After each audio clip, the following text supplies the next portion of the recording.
Welcome to Block 929. My name is Ted. Today, I'm going to do this video dedicated to my fellow entrepreneurs from South Africa. Uh, Many people will be asking why always South Africa? You know, I lived in South Africa for 15 years, and in South Africa, I had a lot of acquaintances there, made friends with a lot of people, um, got a lot of opportunities in the country, learned a lot of things. So therefore, I have something in my heart about South Africa. I feel like I want to give back. All right. So on my page, on my YouTube channel, I'm going to have a playlist that's going to be dedicated to South African entrepreneurs, more especially young entrepreneurs who are in business or want to start a business. There, I'll be sharing some of my experiences in my entrepreneurship journey. So my name is Ted Gweveta. So if you want to know more about me, you can visit my Facebook uh, uh, profile, Ted Gweveta, and then you will see what I'm doing. I live now in Malawi, and I own a company called Gizmo Machines. We manufacture cement block machines, and we also manufacture wheelbarrows.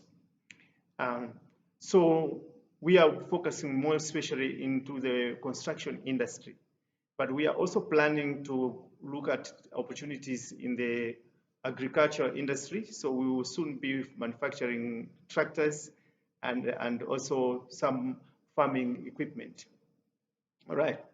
So I am so very much passionate to share ideas with the guys from South Africa, more especially guys who are coming from the locations.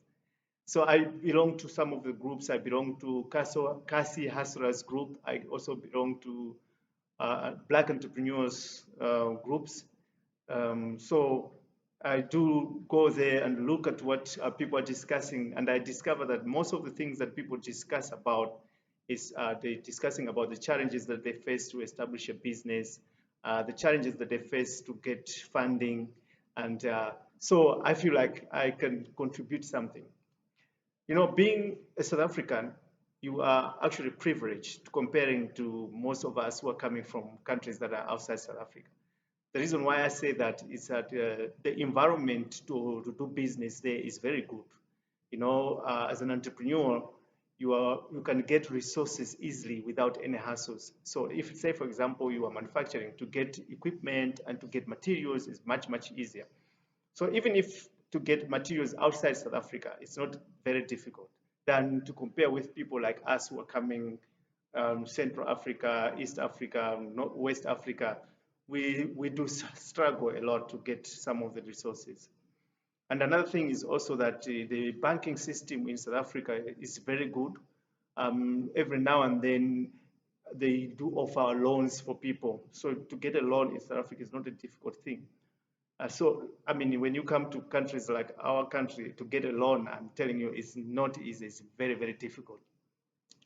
And in South Africa, all you need to do is to have a very good credit record, and to get a loan, it's much easier. Sometimes you even get an envelope at your doorstep from a bank offering you for a loan. And I'm talking out of experience because I once got a loan from a bank in South Africa just by the bank calling me. They actually phoned me and were selling a loan to me. So I managed to get a loan. So uh, this is actually very rare in other countries other than South Africa. You know, today I think I should discuss about how one can easily manage to get himself a loan in South Africa. You know, when I was living in South Africa, I discovered that in South Africa, they have got what they call the credit bureau. And the credit bureau is there to police the people who are borrowing money from banks, from businesses and shops and all those kind of things. And when you are borrowing money, then your record of your borrowing will go to this bureau and it's going to be recorded. And from there, they actually rate you to say, okay, you are a good payer, you pay back loan, or when you pay debt, you pay well, very well, or you are bad debt, a bad payer. up to a point where if you're not paying well, what's going to happen is you get blacklisted. Now, many South African young people or entrepreneurs don't realize that this is actually an advantage for them. It's a good tool for them to grow their credit record so that they can be able to uh, get loans. I remember one day while I was there in South Africa some years ago, I saw a bank, I think it was African Bank, they were saying that they're offering people to open a group account. And with this account, you can be 5 people, and then you can have at least 2 or 3 signatories of that account. So you can be putting money together. And I found that to be a very, very good uh, something that is very good that people can do. Considering the fact that it's very difficult for people to get loan to start a business or to get loan to do whatever they want to do. So for me, what I thought, I had some friends that we were, like we used to meet almost once a month, and we will have a braai. We'll choose which house to go, and we'll have a braai. We were like 4 families. So one day they came to my house, and that day we were having fun. It was on a Saturday. Then I spoke about this loan. I told them that there is a loan that I think it was African Bank, if I'm not mistaken. There's a loan that this bank is offering. I mean, not a loan, it's actually an account that they're offering. So the 4 of us, we can open an account with this bank. Then what we'll be doing is we can be saving, say, like 1,000 rands every month. So the 4 families, it was going to be 4,000 rands.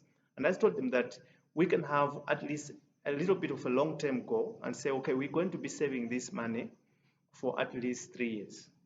So we'll be saving like uh, 4,000 every month. At the end of the year, it's going to be um,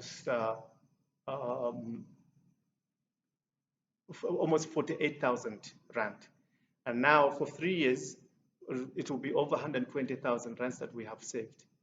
And the reason why I looked at it in that way is that what I discovered in South Africa is that the banks in South Africa, they like people who are very good at paying their debt, and also they like people who are able to save money. So this could have been a startup for us, because I told my friends that after we've saved for 3 years and we have at least over 120,000 rands in the bank, we can easily go to the bank and say, okay, we as a group, we are planning to do a holiday trip or in order to do something, so we want to borrow at least 400,000. And the bank wouldn't be, I think, wouldn't have had a problem with that, because if we are paying 4,000 every month, and also what I discussed with them was that we can be every year incrementing, like meaning that since we're paying 1,000 this from the first, and then the second year we would have been increased it to maybe 2,000. So each family pays 2,000, and then the third year maybe 2,500, something like that.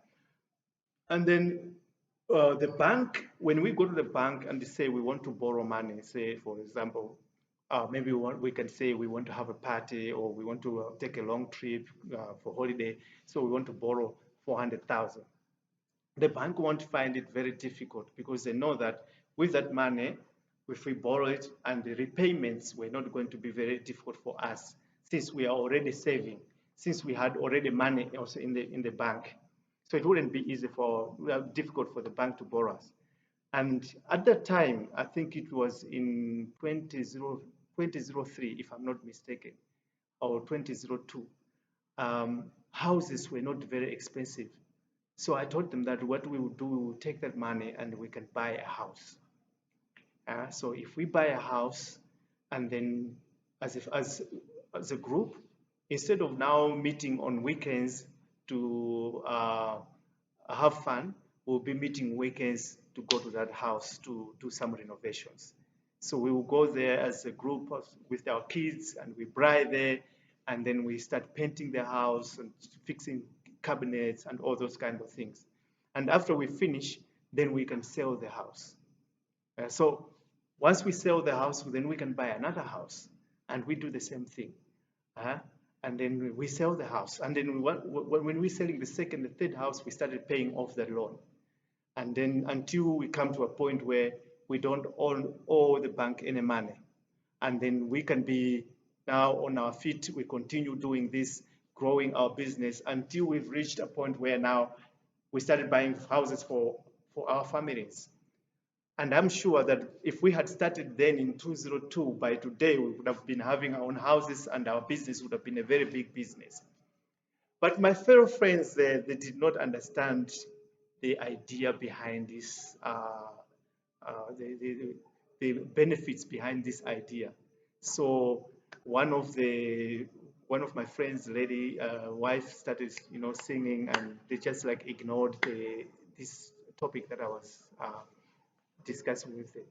I was very depressed at that time, and I was like thinking, um, these friends of mine, they don't understand what I'm thinking, because there were many times when we would sit, because we were living in RDP houses. So we used to talk about, like houses that are in the suburbs, and we would say we wish we could be living in the suburbs. We can take our children and then we start living in the suburbs.